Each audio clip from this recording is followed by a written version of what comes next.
Buckle up, baby, because we are straying from our normally scheduled romantasy to dive into some dark romance today. About a month and a half ago, my friend Kayla was like, girl, you need to read this book ASAP. And me, being a good friend, said, absolutely, I'll read it. So we're going to talk about it today. There's a hefty list of trigger warnings, so please check that out before you listen to this episode. Kayla ranks high on her level of unpredictability, and that is one thing I absolutely love about her. So let's jump into today's discussion. Welcome to Busy Reading Romantasy, a video podcast that discusses books that merge elements of romance and fantasy while occasionally exploring other genres. We get to escape our world and dive deep into themes of good versus evil, power dynamics, and all of the delicious taboo topics. Curiosity and open-mindedness are a must. That being said, this is a podcast for mature audiences only and will contain spoilers. Your mental health matters, so be sure to check the trigger warnings of each book to decide if this is the right episode for you to listen to. Now, let's get into today's episode. Welcome, Kayla. How are you today? Hi, I'm doing well. How are you? Are you actually doing well? I'm holding on. I'm struggling. I'm doing the bare minimum, and it's going well. And you're gonna thrive. Yeah. For those of you who don't know, Kayla is a great friend of mine, great old grand old friend, and we work together occasionally. And also, she joined me on my very first episode of this podcast, where we talked about Hooked. Yeah, feels like forever ago now. I mean, I was like, when was that? That was a couple months ago now, wasn't it? Yeah. It was before the holidays. September. October? Was it September? Yeah, I launched in September. Oh my god. Yeah, so we might have actually done it in August and then like made it live in September. Yeah. Oh my god. Wow. Okay. That's wild. What is time? What is time? That's made up. It's made up. It's literally a construct. So I was telling everyone before you got here that you sent me a very kind, very you voice memo telling me that I needed to check out this book. Oh my god. Yeah. So I don't normally listen to audiobooks. It takes a lot for me to get into them because the narrator inevitably throws it off for me. Mm-hmm. But I was driving home back to Tennessee for Christmas, and I was like, my friend from my other book club recommended it. I was like, let me just try it and see. When I tell you that I was like 10 minutes in and I'm like, I'm hooked. Pun intended, I'm hooked. That was the one time I've ever driven 12 hours and not listened to any music because I was just in the audiobook. I finished it there, and on my way back, I finished it. It was so, so good.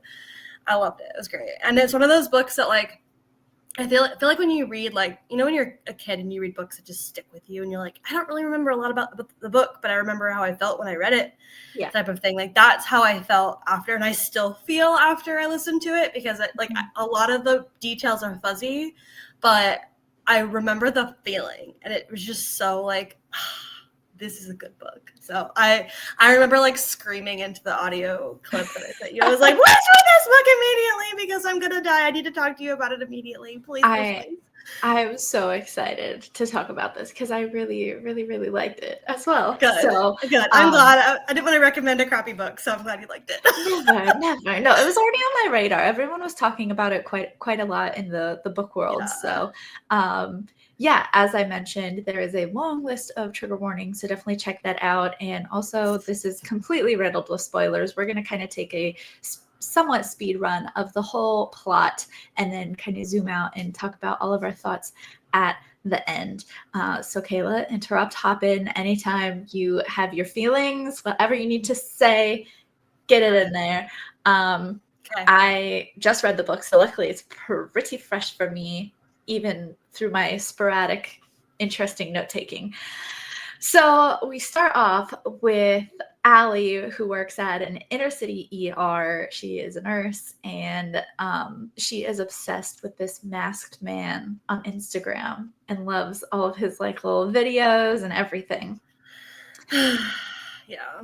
Okay. Oh, sorry. Okay. No, no. I'm ready to go. Okay. So when I first heard about this, I was like, all right, is this kind of fanficky, kind of maybe cringe? I don't know. Yeah. Because with all the TikTok fads going around, you're like, oh, masked guy on TikTok does thirst traps. You're like, all right, like this is probably going to be, which I kind of expected that and was like, it's probably still fine. It's whatever. Like, I'll try it anyway.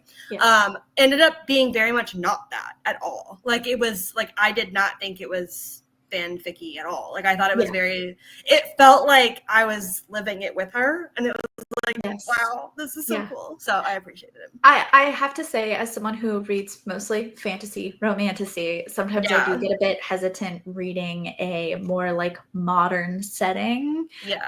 And I completely agree that sometimes more modern things like scrolling on Instagram like takes me out of the book and I'm like, wait, hang on. But it was done very well. So I agree with you there. And so this is also dual POV. So then we flip over to Josh, who is Tyler's roommate, which is hilarious because in the first chapter, basically Allie kind of sends this text message to Tyler, who she is sleeping with, and she's like, hey, she kind of like disappeared for a while because of work, and then she's like, hey, you want to try this out? Sending a video of the masked man. And then we flip over to Josh, who is Tyler's roommate. And he has a serial killer dad. It's very glanced over. We don't have all the details yet. We will come back to that. But he hears about Allie's obsession, and he's like, oh, that is my video. That is my video she sent to Tyler. And right off the bat, he gets off to the thought of her enjoying his masked man antics. And he's like, you know what? Let me commit to this. He's a hacker. He knows what he's doing. He sneaks into her house, pets her cat, Fred. Not even just sneaks in. He does like he breaks in and he does a grid blackout and makes her entire neighborhood go dark so that nobody will pick up it, like full on like FBI Navy SEAL level. He like knows break it. Like he knows what he's doing. Also, he's a thoughtful man because he will not compromise. Like, he won't just smash in her door, right? Because then that would make her vulnerable to other people. Exactly. So he takes the time and care to do it right. As funny as it sounds, as unobtrusive. He was the most polite intruder ever. Yeah. Like if anyone ever broke into my home, I would have hoped that it was like Josh level. Like politeness, because he was like, don't want to break her lock because then she'll have to buy a new lock. So I don't want to make her neighbors concerned. So I'm gonna like park my car, blah blah blah. Like, it was very like, you're like, all right, am I justifying him robbing her? Is it, or is he just a nice guy? Like, so it was very, I was like, all right. And then the fact that he spent the time to like get to know her cat, and he's never had pets. I don't know if I'm jumping ahead. But he's not a pet. Like, he never had them as a kid, like specifically because he was terrified he was going to become his dad and like want to kill them. So and it starts with animals. Exactly, it starts with animal cruelty. So he was like, I'm just not even going to put myself in that situation and not get it. So the fact that he like befriended this cat, I know, and was like, I don't want to kill you. I don't want to kill you. So I guess that means I'm a good guy. Yeah. And I'm like, you go, dude. You standards. Love that cat. Love those standards for yourself. And that cat is like obsessed with him. The cat's like, buddy. Yes. And he installs cameras so he can watch her. Now, pausing, I jumped ahead as well of like, he did some research on her and he found her because he is a pretty popular guy on Instagram with a hidden identity. Nobody knows who he is. And he saw like all the comments that she was leaving as well. And he's like, okay, she's into this, so maybe she will be into this. I think he was very like, it was consensual in the way that it wasn't consensual. Like, he was very much like making sure that she actually had, like, she was going to be true to her, like, her word, if you will, or like her, like, is she all talk or does she actually want this? Like, he went deep diving into her information and was like, I think, and then like, I think part of his like breaking in was like, okay, if I do this and she totally flips out, I know like this was a bad idea, I'm a bounce. But when he obviously she didn't freak out. Well, she did, but like not in the way that he thought she would. She was like, oh, she wants this. Okay. I have to say, in the limited amount of dark romance that I have read, Josh is by far the most thoughtful, and like he's so concerned about not being like his dad that it even though it would not fly in the normal world still, in our reality, he gets bonus points for being extra thoughtful when it comes to breaking and entering, stalking, and said things. All around A+ dude. Yeah. So at work, Allie's like, ooh, you know what? Today's the day he posts. Let me go see. And she watches the video and she's like, oh my God, I have the same comforter. And we're like, Allie, girl, sweetie. What are you doing? You're done. Like, come on. She gets off her shift and ends up at home. And what does she find on her bed? The mask. Oh, he has broken in. He is watching her like find out that he was there, and he's like, oh shit, I crossed the line here.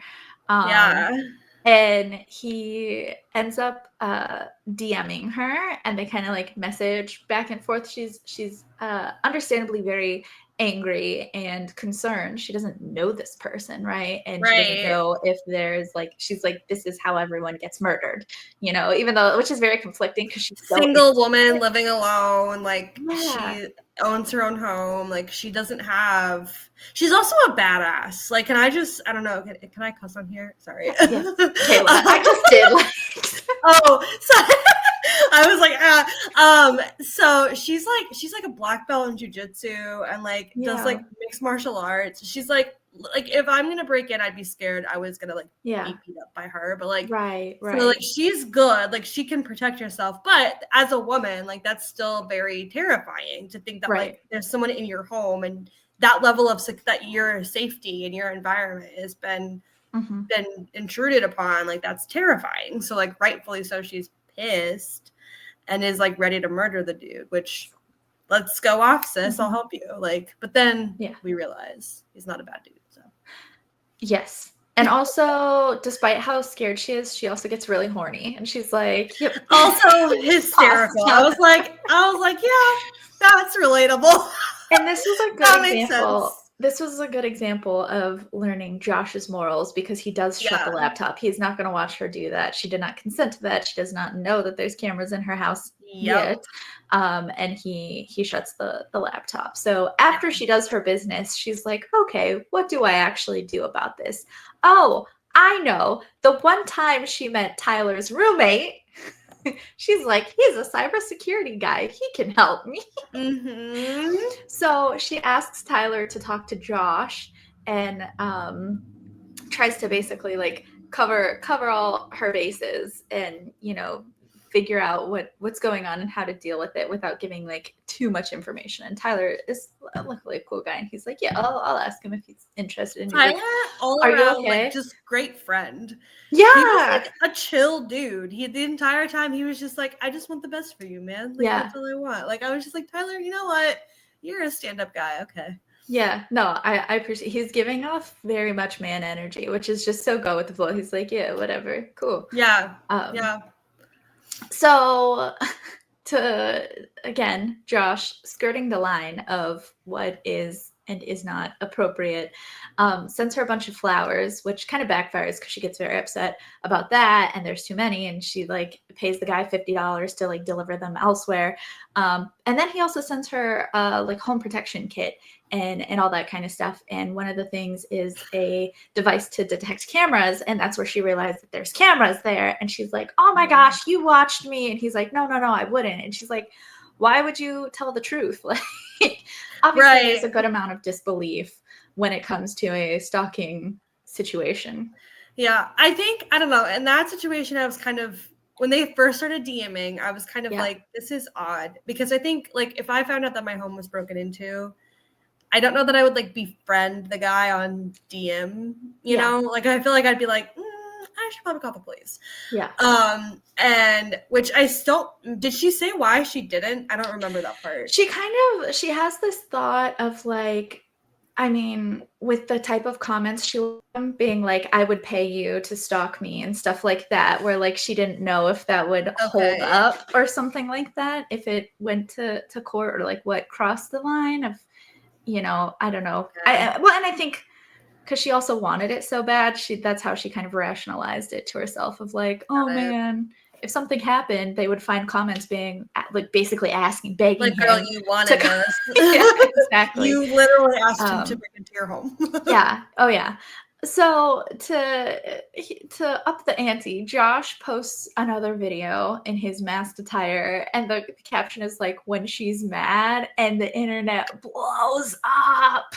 Yeah. And of course, Allie leaves a comment back, and I don't know, I don't remember exactly something what she said. Snarky. She was It was like, yeah, I have every reason to be mad. When he annoys you or something like that. Yeah, like, was playing along with like what his exactly. His context. But the internet sleuths is like, oh, this might be the girl. So obviously, with that comes a lot of hate because everyone else is like after him. Don't die, Kayla. I know it's a lot. Sorry, I just had like a. I don't want to get too ahead. Down, Tiger. She's too excited. I was like, there's so many parts that I just can't wait. Okay, so he is also watching her at work. He is like locked through down the on security her. cameras. Exactly. And she leaves her phone like a good employee in her locker. She does. There's been a massive shooting out that comes into the hospital, unfortunately, and she's just exhausted. So what happens when she gets off her shift and walks out to the parking lot? He's there in her car, and he has a mask on, but he won't speak because he also doesn't want to give his voice away with the whole being so close, like having already met her once, technically. Yeah. And so he won't say anything, but he'll kind of like type it out for her. And of course, she's like, again, not about it. Thoughtful king, it though. Was weird. It was weird. It was scary. I'm like, he's sitting in her car. She doesn't know this person. Yeah. And instead of talking to her, he has a mask on and he's texting her while she's sitting right there. Yeah. Yeah. I was like, this is weird. This is giving like 2000s MySpace weird. You've just started dating and you're scared to talk in person, so you just text each other while you're sitting in the same room. Like, exactly. That's what I was getting. And yeah, because I've been that person.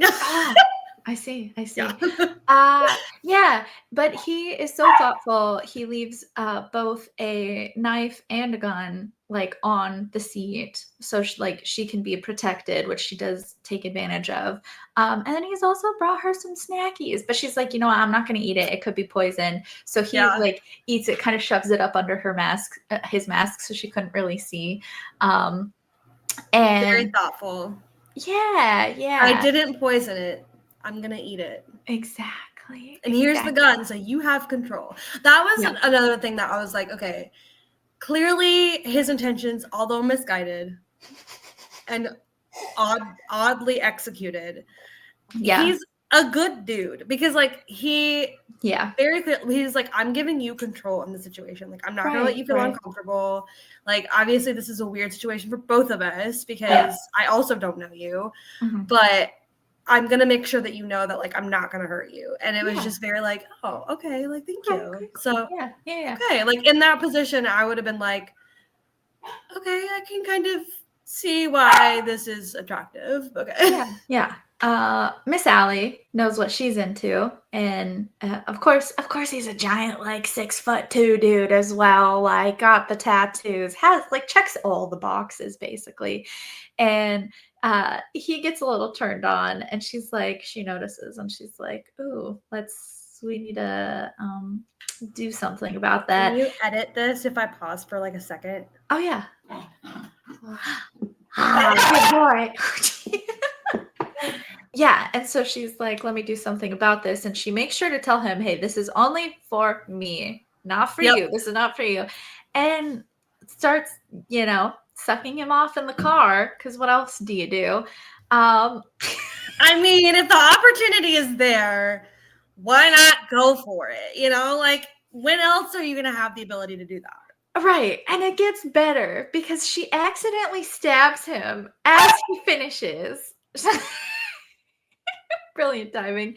Luckily, she's a nurse, so after all of that shenanigans, she is able to stitch him up afterwards. And then, despite her kind of like flirting again and being like, I'm ready for round 2, basically, he's like, you need to go to bed. Done. Go to bed. You're tired. We're done. We're done. Yeah, we're Please done. stop. You've stabbed me. Oh, is that the part where he got out of the car because someone stopped him at a red light and he had the mask on still? Yeah. And some guy was like yelling at her through the window at a red light. He got out of the car, looked at him, like held up the knife. Yeah. And locked him in the eyes and was like, you really want to fucking do that? You want to go? Really want to fucking mess try? Because I'll fucking cut a bitch. I'll fucking kill you. And then the guy just was like, sorry. And then just like rolled his window up and then they drove away. Yeah. No, I was like, that's incredible. Thank you so much. So she wakes up to pancakes that he's left.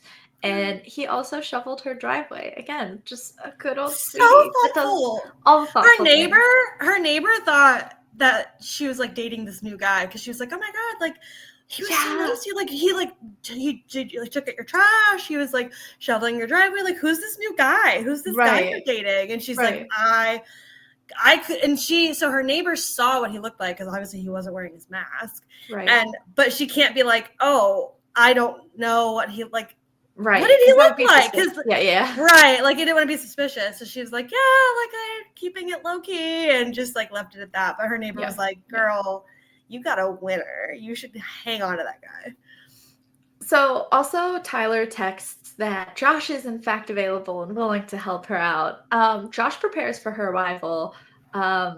He like turns the air down so he has an excuse to wear gloves, saying like the heater went out to cover the injury in the hand. And Allie's a smart girl, so when she first like sees him, notes the size similarity, and she goes to shake his hand and she squeezes pretty hard and he makes no expression, and she's like, I was like, all right, okay, we love a self-controlled king.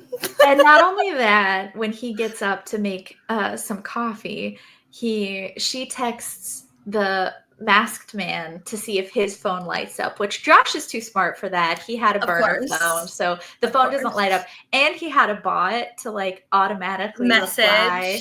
Yeah, so it was like AI or something. Yeah, he really had his bases covered, and unfortunately, it's going to take a little bit longer to track down this guy. And he's like, Allie, like, you should really get help if, someone is stalking you. And you should really contact the police. she mentioned like having a complete straight face. And I could just imagine him being like, Allie. And they end up playing Would You Rather and just kind of like having fun. I loved their banter. They were just I think that was the moment she was like, I really hope it's Josh, because she was already kind of suspicious. Mm-hmm. So I think at that moment, like when they were having their banter, she was like, I really hope it's him because I like him. Like she's pretty sure. Yeah. She was like, he's a like fun dude. Like I could talk to him forever. And of course, like when she leaves, Josh is like, oh my god, like I love her, like she's so funny, like and the entire time I was able to control myself. I don't blah blah blah blah, but all I wanted to do was and like it was just very like, oh, you guys are so cute, you're so dumb, you're so cute. Throughout it, he's like assuring himself, he's like, I don't want to hurt her, and just like he keeps checking in with himself about that. That was the big thing I noticed. Like he was very adamant that he didn't want to become his dad, so the entire time he was just like constantly checking in, like, okay, I don't want to hurt her, so obviously I'm doing this for fun. And I think throughout the entire thing there's like this revelation of him being like, oh, it's not the fear that I get off on because I'm not a psycho like my dad. It's the pleasure that comes with that fear. Yeah, the fear that turns into the lust. Exactly. That's what I enjoy. And that was like him being able to like decipher that and find that out about himself was like a full arc moment where it's like, oh, like I really am not a bad dude, and I'm not a serial killer. I just have weird kinks. The circle of life. I'm actually just a kinky dude, and I like weird sex, but that's okay. It's fine. It's literally fine. So she has to go to work, and he wakes up with his alarms going off because she is headed home, and he's like, fuck, I'm not there. He was supposed to be there when she got home. She is pretty convinced that Josh is the faceless man, and when she gets home and she looks around and realizes her house is empty, she's a little disappointed. Girl, I get it. Yeah, so she decides to tease him, knowing that he's watching. And she finally shows up, like, you know, she's doing her little, I don't know, strip tease or whatever, starts to get things a little hot and heavy. And he shows up, and she's like, let's do this. He shows up pissed. He's like, excuse me? You thought you'd get away with that? Absolutely not. You're right. Right. And she's like, let's do this. And he's like, no, you don't get to go straight there yet. You don't get this. So he teases her with a vibrator, basically, and just her hardcore. Yeah. And she's like crying. She's sweaty. I was like, I'm literally, I'm so thankful I was on the expressway the entire time I was driving, because someone saw my facial expressions. I was like, I was breathing, I was sweating, I was blasting the air. My dog was in the back seat, and I was like, no, this is mommy's time. Like, be quiet.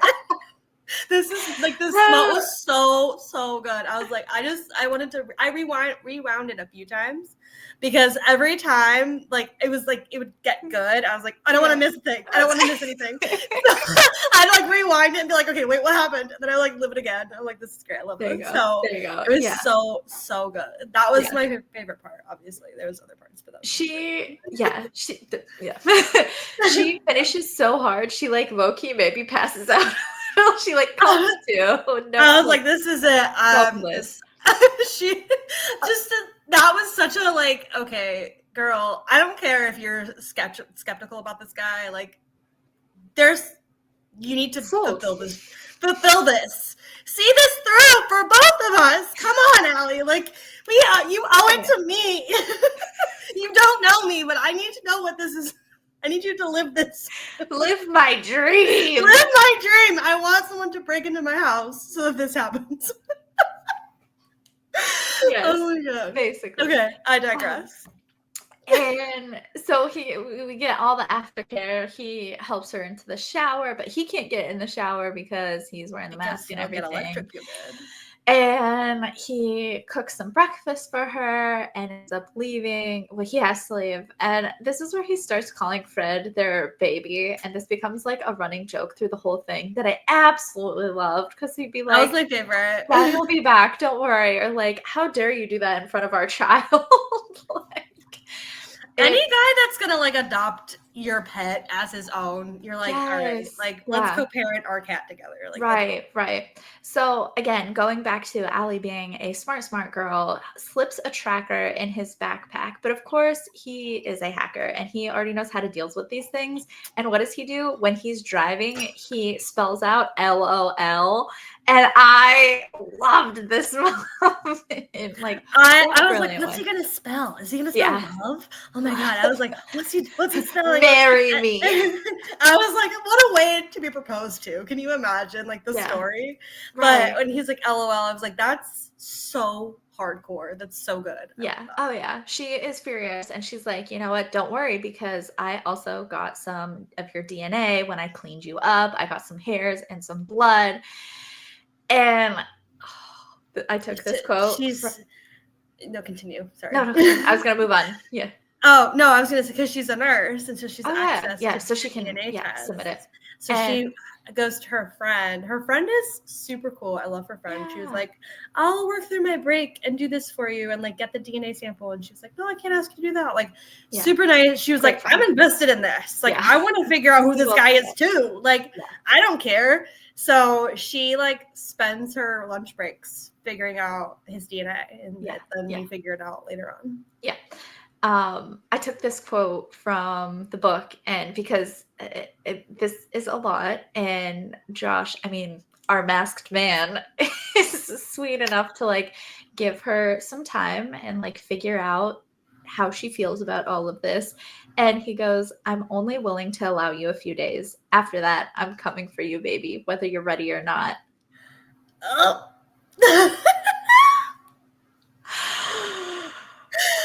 At that, again, another moment where I was like, I had to put my car on cruise control because I kept like hitting the brake. People were behind me going, who the fuck is driving this stupid lady? And I'm like, oh god, I'm like panting. Feral. I sent you like 8 voice notes of just me screaming. You did. There was no words. There were no words. I was like, this is so good. But I had to put my car in cruise control because at that moment specifically, I was like, girl, get your shit together. Get it together because he's coming for you. All I'm saying is I would love, well, okay, again, it's sometimes hard to translate books into real life. They don't work like that. Exactly. Right. But I would love nothing more than for someone to be so obsessed with me and in love with me and enamored by me that they want to hunt me down. I'm just going to put that out there for whoever may or may not be listening to this. I don't want to get ahead of myself, but we do get there. We do get there. It comes and she comes. And it's a great time. It's a great time for all involved. It's been fantastic. It's just, okay, so actually, I'm going to sidebar really quick because this, and I'm not going to give it away because I don't want to jump ahead, but the thing that we're thinking of happens in another series that I really liked. Yeah. The Never King series. It's like a Peter Pan retelling, like dark romance retelling. And I was like, is this a thing that I'm finding out about myself that I deeply enjoy? I'm like, how do I, like, is there like a website I can go on that can be like, hey, can someone do this with me? You can search Primal Play and I will tell you everything you need to know about that. Okay, thank you. I'll try that after this. Thank you so much. You're welcome. I'm always here for you. Appreciate that. We can navigate this together as we learn more about ourselves. I would love that. Yeah, absolutely. Absolutely.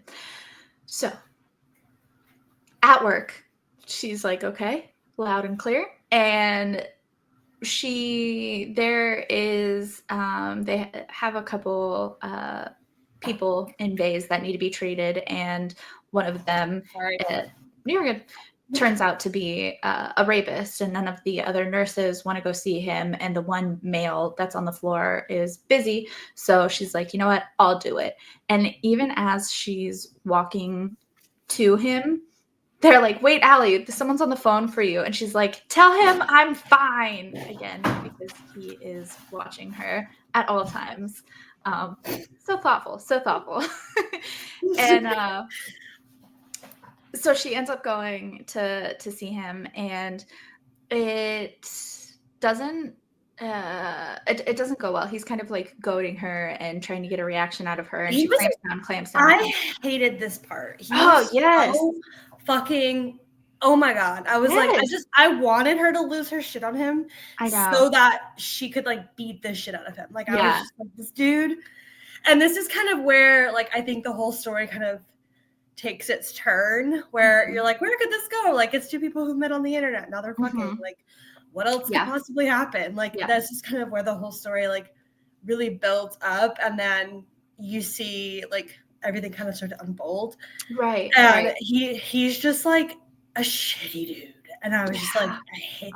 And then I think at that point too, when he realized he couldn't get a rise out of her, he started targeting her like his like what's the word?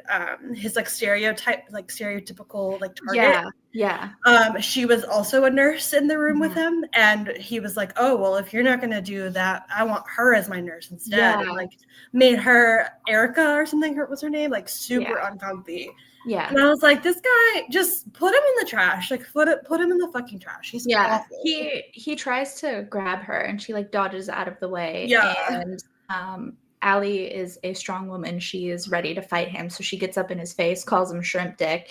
And of course he turns around and he's like, oh, she threatened me. She threatened me. Give me HR. Baby. Like, basically. And so she got a little slap on the wrist. And he's like, I want this other nurse. And she's like, not gonna happen. You can't have her. So anyways. HR was like, girl, I would have hit him too. Yeah, exactly. Very understanding. Yeah, absolutely. So he gets discharged from the hospital, and basically he's so rich that he is a known rapist, but he's just gotten off every time. Yeah. Immediately after that, not helpful, there is a situation that basically reminds her of when she was 16 years old, watching her mom died. There's a very bloody car accident, and she kind of just shuts down. And so same thing, Josh the rescue, he's going to show up, all sorts of care for her. He makes her some tea, and comes in. He's just like, let me be your hero, baby. I know. Well, she doesn't know he's there at first, of course. So he makes her some tea and then goes in to like give it to her, and she throws her hairbrush at him, and so it spills on his other hand. And he made this joke of like, yeah, let's just take out both of my hands, basically. And she basically explains how she has killed her mom. That she was learning how to drive and thought she was ready for the roads, and she wasn't. There was a car accident, a truck, basically, and then her mom got impaled, and she watched her mom die, and that's why she is now a nurse, to be able to help, because she couldn't help in that situation. And Josh was like, are you crazy? That's not your fault. It's not fair to blame yourself in that situation. There were a lot of factors at play. And he basically helps comfort her, and to get her mind off of things. Give it to me dark. Let's go dark when things inevitably get hot and heavy. So what does he do? He handcuffs her. And then he blindfolds her, which is a smart move, because then he can take off the mask, which I didn't mention, but at this point he has a voice modulator. So in this, it got less weird with the texting. He's able to actually like exactly. Could you imagine in the middle of it, and he's like, "Wait, let me text that." He gave it like a deep, raspy voice or something, very like, and the way he also, sidebar, please listen to the audiobook, because the narrators are so good. Like the guy who does Josh, like he's just got this voice, and you're like, okay. I looked at bits and pieces of it, and I did really like it. I struggle with audiobooks in general because the speed at which I read and comprehend, trying to speed up the audiobook sounded ridiculous. So like there were certain scenes where I was like, okay, let me switch over to the audiobook, but then I would kind of switch back and forth because I also didn't have patience. You're like, let me just speed read through this. Yeah, exactly. So he handcuffs her, he blindfolds her, he has her ride his knife handle that he sticks into the mattress, and she's like, wait, and he's like, your new mattress is coming tomorrow, don't worry. Also shoves a finger in her butt, because let's just have all the things at once, okay? Okay. She finishes, obviously, chef's kiss, and starts crying because there tends to be a big emotional release. And he comforts her, and he's like, don't worry, I'll stay. I love him. That's when he sleeps over for the first time. I know. And he's like, don't worry, we have a 2-week vacation coming up. And she's like, we? And he's like, yes, we. I know you had a 2-week vacation. I will be spending that vacation with you. Okay, again, where real life doesn't translate really well with books. If a guy did that to me, like I took a 2-week vacation. You don't know what I had planned on that vacation. I was maybe going to like Amsterdam or a spa. Like I didn't invite you. If I wanted you to come, I would ask. Like I'd ask you to come. But he was just like, I'm going to just take this vacation with you. I would have been annoyed in real life. But in the book, I was like, oh. Yeah. She I doesn't need to be alone. Yeah. I feel like I would be okay with someone asserting, like, just assuming that they could join, but you also have to be respectful if I do set a boundary. Like, if they were like, that would be our Yeah, vacation, and I'm like, well, okay, so actually I do have these things, but you can hang out with me this fair, time or whatever. Like, but then you fair. got to be totally cool with that. Because if you fight me on that, then we're gonna have problems. But Yeah. yeah, I totally get what you mean, though. So he's going to stay the night, and they wake to an alarm going off, and she's like, dude, your phone's going off. He's like, I'm blind. Because Oh, because the mask was like twisted around his face, and he was like, I can't see. She's like laying on top of him and like smothering him, and he's like choking from lack of air. Like the poor dude is like going through it to uphold this facade. Yeah.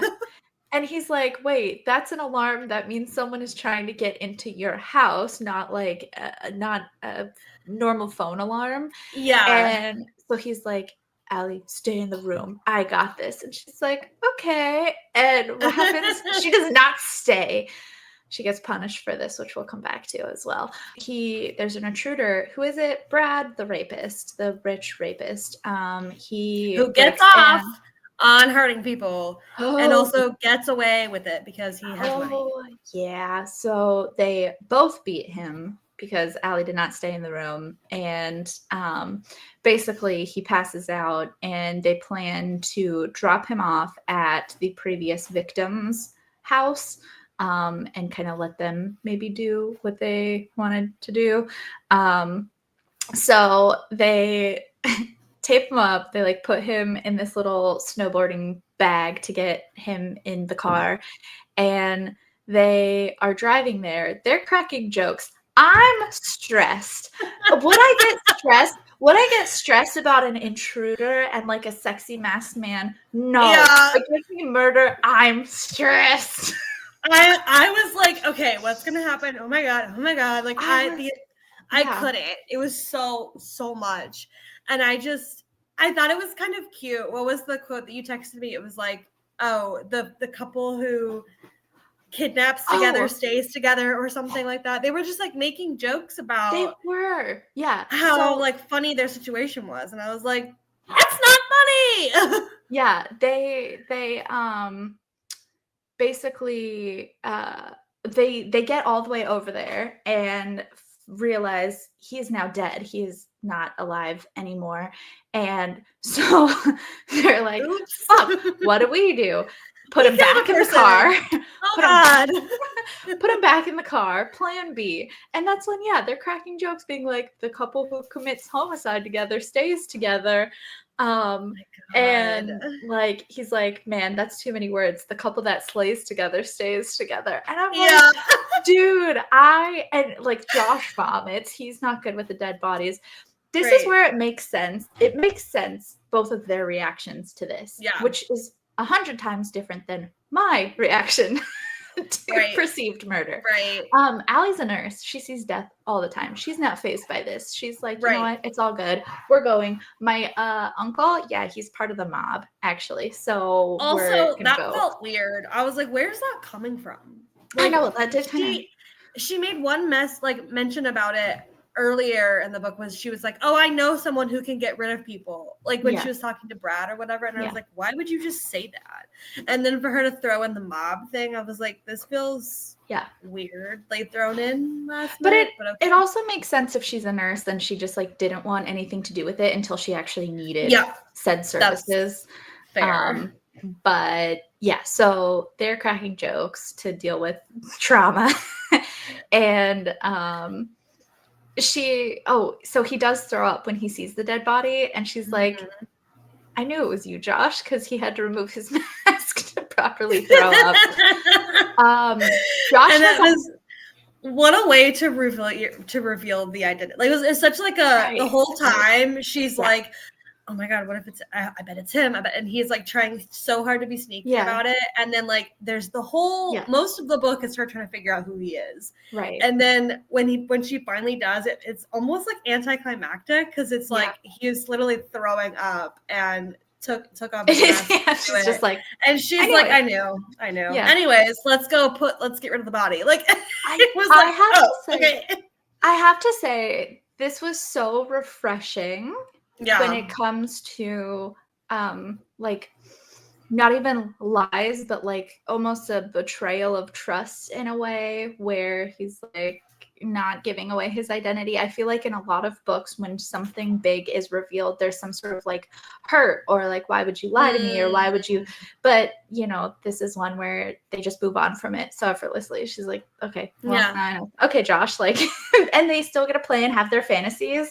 But I kind of like, there's always in so many romances, there's some sort of revelation that causes them to pull apart from each other. And you're like, guys, just get back together. Come on. Like, you were fine before you realized it. What changed? The fact that you now know? Like, yes. And that didn't happen in this book. We had a steady incline, and I loved it. It was very, very refreshing. It was really good. Really good. Yeah. So, Josh has a whole crisis on the car ride because he's like, I ended up a murderer. I'm just like my dad. And same thing. Yeah. She's like, I like their discussion on how like basically what you're doing kind of not makes up for your past, but it's like, she was basically saying like, you are doing the exact opposite of what your dad did, right? You are being this masked man, but you're doing it to bring pleasure and fantasy and good thoughts, horny thoughts to women all over. Like basically giving pleasure instead of pain. And how, you know, Allie's basically doing the same thing. She had this horrible event and now she is trying to help people, basically doing the opposite of what she perceived happened back then. So just kind of like both of them dealing with what, you know, their past threw at them. Yeah, I think that was really cool for me, them kind of working through that revelation together, because I think it was like both of them, it felt like they were both having this like aha moment, and it was very much like them coming together, literally. A couple that comes together. Has fun together. Has fun together and solves their trauma together. I'm going to put that on a t-shirt. Absolutely, we should. Immediately. Sidebar, we should have a merch shop for you. I agree. You need to sell merch. Okay, all right, we'll talk about We'll come back to that. We'll come back to that. We'll come back to that a few times. Well, I was about to say over and over and over. And over again, baby.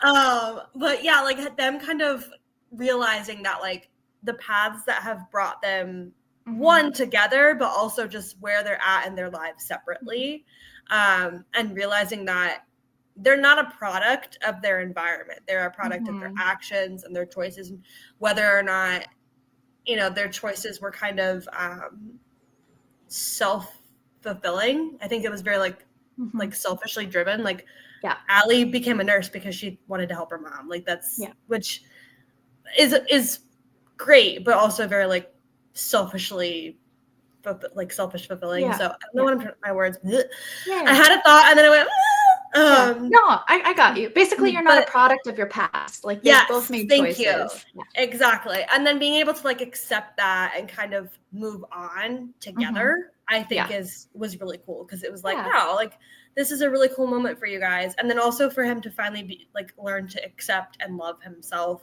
for who he is, because he's been everything he's done up to this point has been with the sheer drive to not become his dad. And it's like, you're your own person and you have to live your own life. Like you can't do that out of fear. So I think it was just like him finally being like, oh, like I did kill someone, but it was an accident. Like, and it was that like aha moment for him. And it was like, wow, like you guys, I love this for you. This is great. So I love that. And this is also the moment where she agrees to be his girlfriend. They're moving at a good pace, you know. Bonding moments, really. What a fun story. What a I met your mom. We were on a hit and run, basically. We had just murdered someone and we were on our way to go meet the mob. Fun times. And then I fell in love. They go to her uncle Nico, who is a mob cleaner, and they immediately get split up. Allie and Greg go to drop off the body, like taking the car Greg is out. her like cousin or something, Yeah, right? yep. And Josh and the boys, Josh stays behind, and the boys are planning to like wipe Brad's computer because he's like, well, when they find out that there's murder, they're gonna look at all his stuff, and he's gonna be Right. looking at Allie, and that's gonna like bring her name up. Suspicious. So they go do that. Cops are surrounding the house already, and now the mobsters are anxious, and he turns one of the mobsters, I think was it Junior, turns the gun on Josh, being like, what's going on? You didn't tell us all this. What's actually happening? Yeah. Kayla, in all caps, I'm stressed. This was also the first day of my period, and I was stressed. You're like, they are in love, and there's going to be more killing. Somebody's going to go to jail. She just gave his DNA to the hospital. It's going to go horrible. That whole like few chapters at the end, I was gripping the steering wheel so tight that I was like, what's happening? I know. This is where I got sweaty. It was just like boom, boom, boom, boom, boom after the other. And it was like, and it was so like quick. You had to like kind of keep up because it was like, okay, now this is happening. Now this is happening. And you're like, okay, but whose tracks are where and who's got what? And there's just a lot, and the mob doesn't quite trust Josh, and Josh doesn't trust them. And he's trying to also cover his tracks because he's been stalking Allie. Mm-hmm. So he's like, and he hasn't told her yet. Sorry to interrupt. He hasn't told her yet about his dad. So. Right. Yeah. And so none of that, like, nope. So this is all kind of, oh, that was the other part, was he was trying to stay out of the media. It was the other big thing because people recognized him. And that was one reason why we were like, Tyler is such a stand-up guy, because he like devoted his friendship to just making sure that Josh was, Josh was out of the media. Like they moved to across the country to get away from someone who like leaked his secret. Like, he's just been spending his life literally laying low and not coming out during the day. Like, so this whole thing was like, someone could find out, and Allie doesn't know, and I don't want her to find out this way. Like, I want her to hear it from me. Fast forward, that doesn't happen, but because Allie goes to Josh's, so she's not at her house and like vulnerable with everything that's going on. And Josh basically texts Tyler being like, hey, what you said about me, me and Allie. And this is where Tyler, like we said, stand-up guys, like, thank fuck you guys are together. Like, I was hoping that would happen. He's like, absolutely. Josh is like, oh, her house is getting like tented, so like she needs to just come over for a little bit. But I'll be on my way. And this is when she gets a call from Vern, her friend at the hospital, being like, hey girl, so the blood was a 50% match to a serial killer, just so you know. So this is the child of a serial killer. And she freaks out for a second, and Tyler sees her and is like, hey girl, you good? She's like, no, I'm not. He explains it all. He explains about his, Josh's dad and all the things that they face, including having to move, him staying out of the media because he looks just like his dad as well. Even like screening, like Tyler wouldn't date anybody that was like a true crime fan, or he wouldn't let them come around because it would be obvious who he was. And that was so sweet. I was like, Tyler, you are a thoughtful guy. And he was even like, that's why he's vegan, just so you know, because when we were all in elementary school, his dad threw a block party, and guess what was in the hamburgers? And she's like, well, how come you? It was your neighbor, Charlie. Surprise. And she was like, well, how come you? Well, first of all, she was like, that explains what he made me breakfast the other day. She's like, please, never again. Second of all, he doesn't know how to cook meat. He's got meat, but he doesn't know how to cook it. He tried for her though. That was very sweet. And she was like, hang on, how come you still eat meat? And he's like, oh, well, I had a hot dog that day. Okay. So Josh finally rips, and he was like, and Tyler was also thankful too, because he was like, that's how Josh loves. Like, he is so devoted to taking care of those who are in his circle. He will like go through nothing. So like, that's where he was happy to share some of Josh's love to maybe get him to watch, a little less on Other him. people. Yeah. So Josh finally arrives. They fill each other in on everything that's happening. Tyler's like, I'm gonna let y'all reunite. I'm gonna go for a minute. They find out that the cops were in fact just serving an arrest warrant that was unrelated. So that was just like a case of bad timing. They decide to take a shower, and this is where we get the delicious scene of him trying to fit all of himself into her because he's a big dude. Because it's a book. I will say, I was like, all right, listen, I know that listen, Linda, as a book community, we come to like some kind of understanding that when they say big, you're like, okay, all right, fine. Like, it's probably like, I'm thinking Ice Planet Barbarian big, right? You're like, basically, yeah. It's like not human, right? Yeah. And I think as a you're like, that'll fit. It makes me think of this one TikTok where she's like, girl, where's that gonna go? But where is it going? Like you've got this much room, maybe. Like, but as a community, I think we just kind of overlook that and like push it, be like, yeah, it's fine. We just ignore it. But he is a big, like, he's like 6'5". He's like 2-something pounds. Like, he's a big guy. Like, he works out. He's like very fit. And not that like has anything to do with his size, but we're just gonna say it does. I would say like those are pretty proportional. So if he's a big dude, it's just kind of bound to happen. This is true. If you've got big feet, you've got a big dick. That's what I've heard. I don't know. If you'd like to join Kayla and I's case study, please email busyreadingromantasy I'll send you my email address after. I will be taking pictures and measurements. Please, thank you. For science. This is for science. It's for America. Do your country a service. Yeah, at the very least. So they return to her house, and Junior, I think, is there to fill them all in. I think I wrote Nico, but I think that was not the case.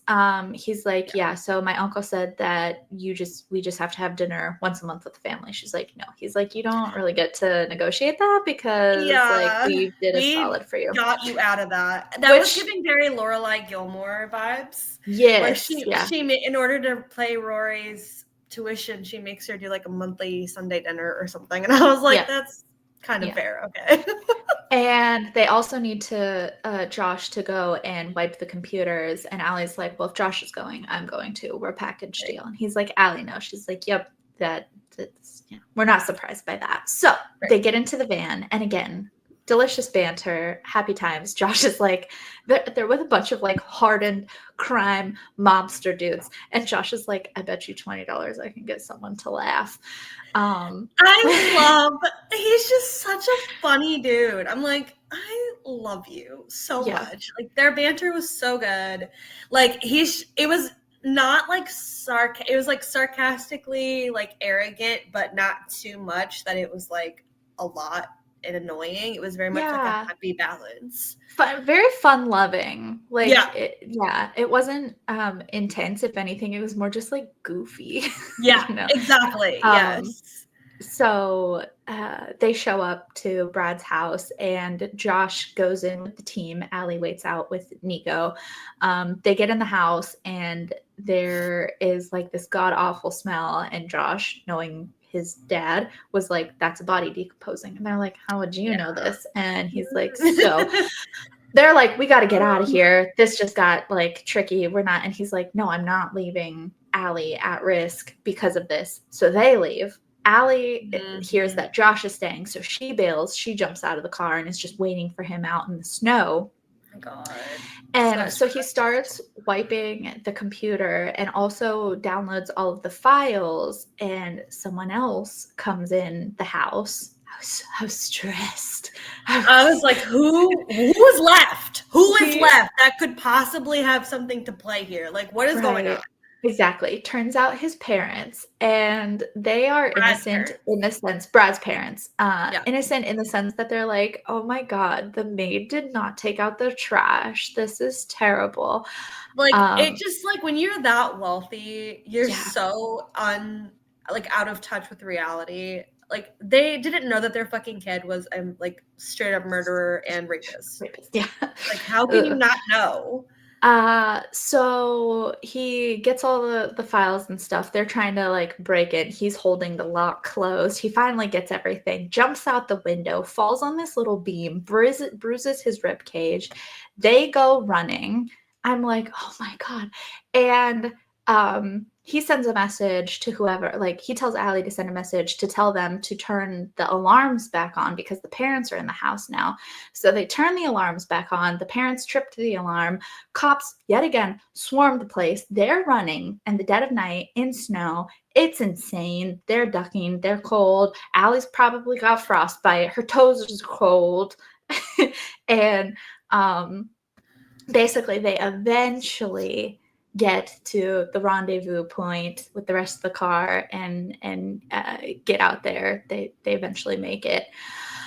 But good Lord, that was a lot emotionally. Back at her place, Josh takes a shower and he kind of gets stuck in this little loop where he's like trying to scrub off the smell of the body, and they talk through some of Josh's traumas that he faced as a kid. One where his dad had a body in the trunk of the car while Josh was in it, and they were driving places and just stuff like that. Yeah. That kind of thing like stays with you. Like how also I just like they talk about this some too. Like Josh spends a lot of time in therapy and like he's on a lot of different medication. Also, I think at one point Tyler mentions that he was like overdosed on antipsychotics by this weird guy that was like experimenting on him. Like not overdosed, but basically he was working with a psychiatrist that was convinced that it was genetic. And so it was basically kind of enforcing that Josh was going to turn out just like his dad. And so he had to get on all of these antipsychotics and whatnot. Yeah. And kind of drove in that like, okay, if I don't do this, I'm going to be like my dad. So I think unpacking that was a lot, but also props to Josh for being able to do that. And do that work because that's hard. I can't even imagine, but also do it and not go insane. Like if at the end of the day all you do is break into some girl's home and fuck her on her bed after everything you've been through, like at the end of the day, it's not really harmless. Like come on. So they get a little horny, of course, but she's like, you know what? We got to eat. We got to sleep. We just went through a lot. Go to bed. Right. She wakes up. There's red lights on. She's tied up. Homegirl slept through this. I'm such a light sleeper. I would be awake and be like, what's touching me? What's going on? It is now officially time for her punishment because twice now she was told to go wait somewhere and she did not listen. Girl, come on. And literally my notes were her punishment, which sounded really fun, actually. So there was an anal vibrator, and he's also inside of her. There's spanking. I just said, wow. That was like summing up my thoughts. I was like, there's so many plugs and vibrations and orifices. There's a lot of things going on. A lot happening. And I was like, how she's alive after that? Like, I would have been deceased. Like, Kayla would have had a heart attack. I literally would have gone into cardiac arrest. Like, there's so much happening. I can't. Like, where does my brain, like, what does your brain focus on? Like, it can't. Nothing. It just turns off. Which is like the point. My guess would be that it just turns off. Not speaking from experience. I wouldn't know, but I'm assuming. If I had to guess from the books that I've read. We need to have a conversation offline. Anyways. Moving on. It's time for them to go to dinner in the future with Nico and the whole family. And they finally get the update that basically everything has worked out. I was actually pretty impressed with all the bases that covered. They had a guy that was of similar stature to Brad, who intentionally got picked up on cameras as if he was heading to like up to Canada and stuff like that.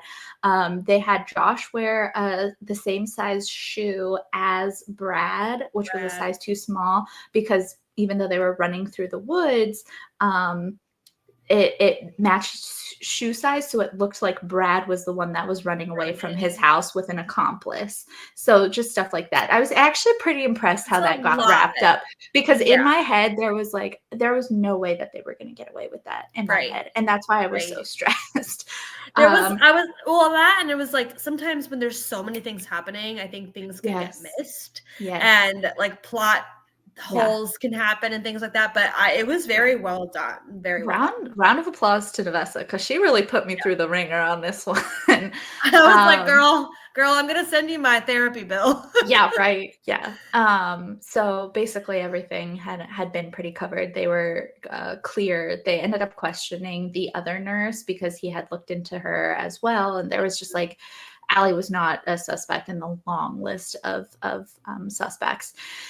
And as I think Allie is doing something or talking to someone, maybe she's in the bathroom or grabbing her coat or whatever, and Nico tries to threaten Josh, but Josh knows how to play this game and threatens right back. He's already hacked into his home security and like flickers his legs. And he's like, two could play that game, buddy.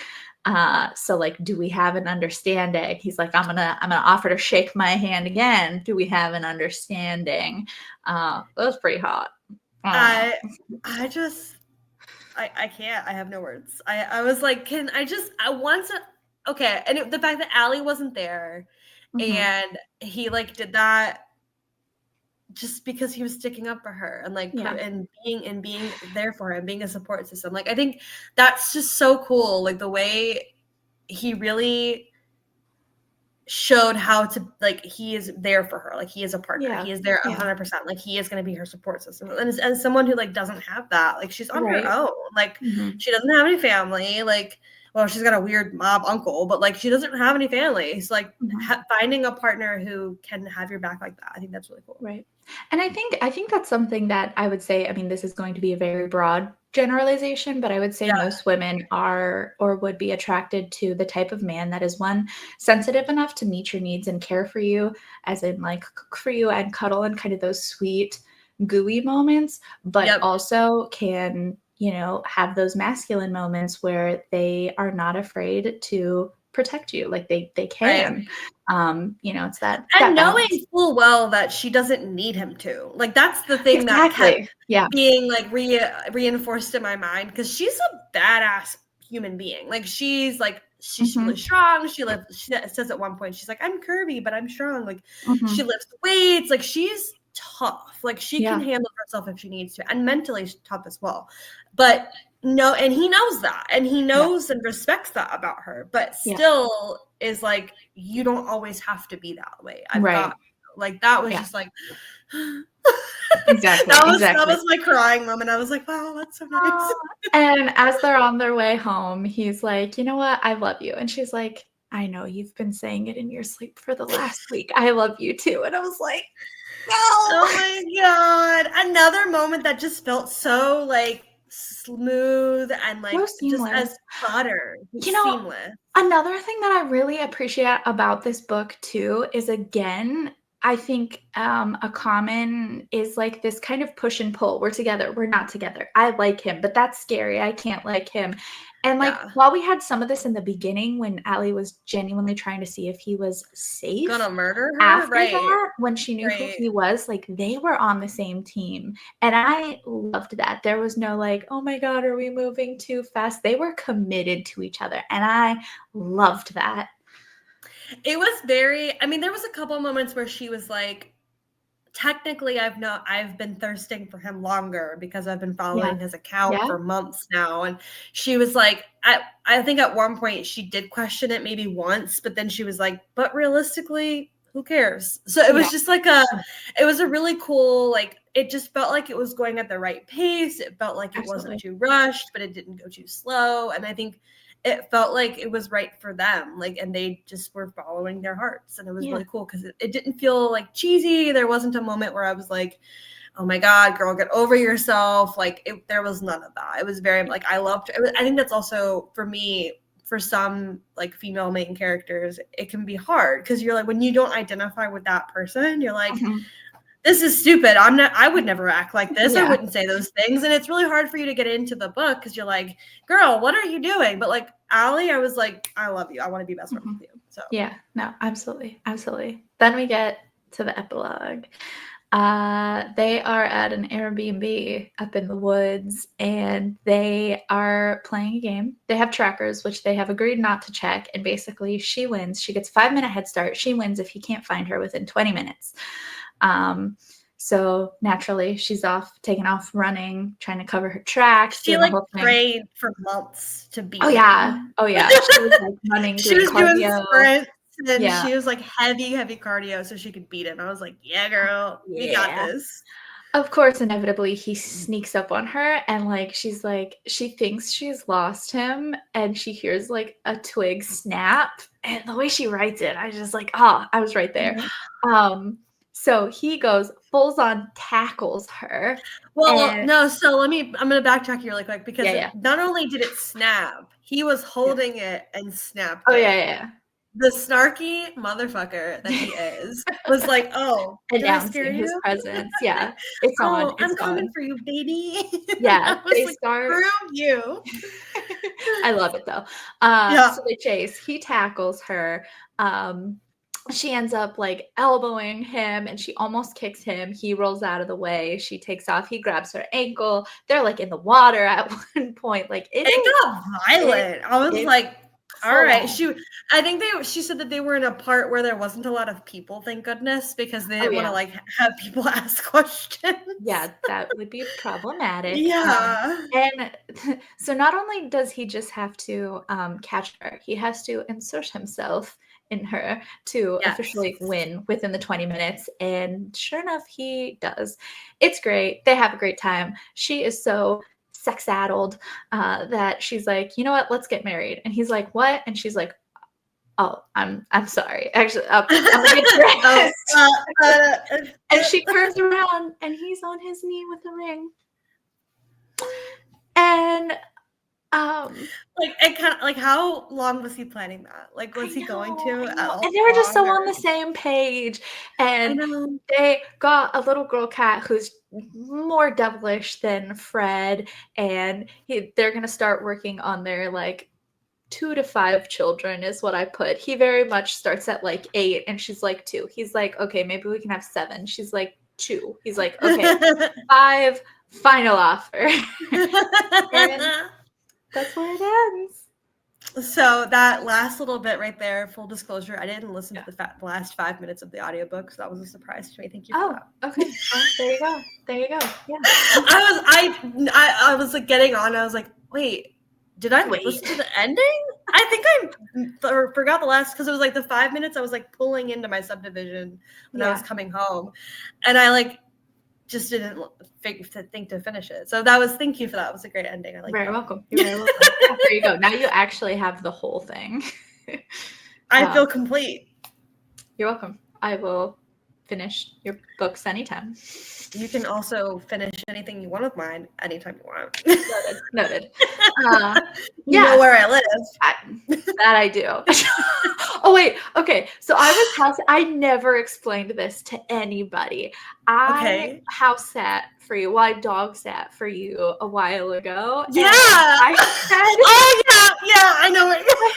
It was the 2 videos that I did with my friend Dylan on the trilogy Butcher and Blackbird.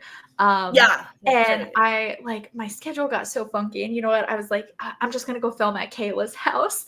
Didn't say anything to her, and when the episode came out, she's like, I was like in New York or something. I don't know where I was. He was like, are you in my house? I was like, and this was like weeks after, like months when I had house sex. It was so long, like, so long ago. Over at some point. I was like, when were you here? Was I asleep? I don't know. And I was just filming in your living room. And I was like, oh my God. I was so confused. I was like, that's my couch. Hold on. Is she in my house right now?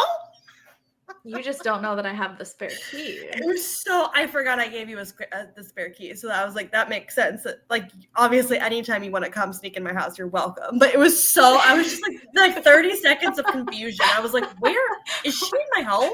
Little did we know, we acted out the first part of this book knowingly. We didn't realize full circle that this was going to happen. A match made in heaven. We basically are. I'll give you my Ring camera so you can hack it. Perfect. And then make sure that you can watch my every move. I look forward to it. I would offer the same, but I think, God, I would be annoying. I'd be like, girl, why are you pacing? What are you doing? I just like walk around my house singing at the top of my lungs nonstop. So there's that. Yeah. I mean, so. I have a question for you. Yeah. If someone were like if this were to happen to you and someone was like going to break into your home and like watch you, like what would they see? Like, it's funny in like Allie's case, like she's never home, so he watches her from work. But like we're home all the time. We work from home. So like what would they see? Hilarious that you asked that, because I was actually planning to record a TikTok that would be like, if I had a stalker from Lights Out, like what they would see. Okay.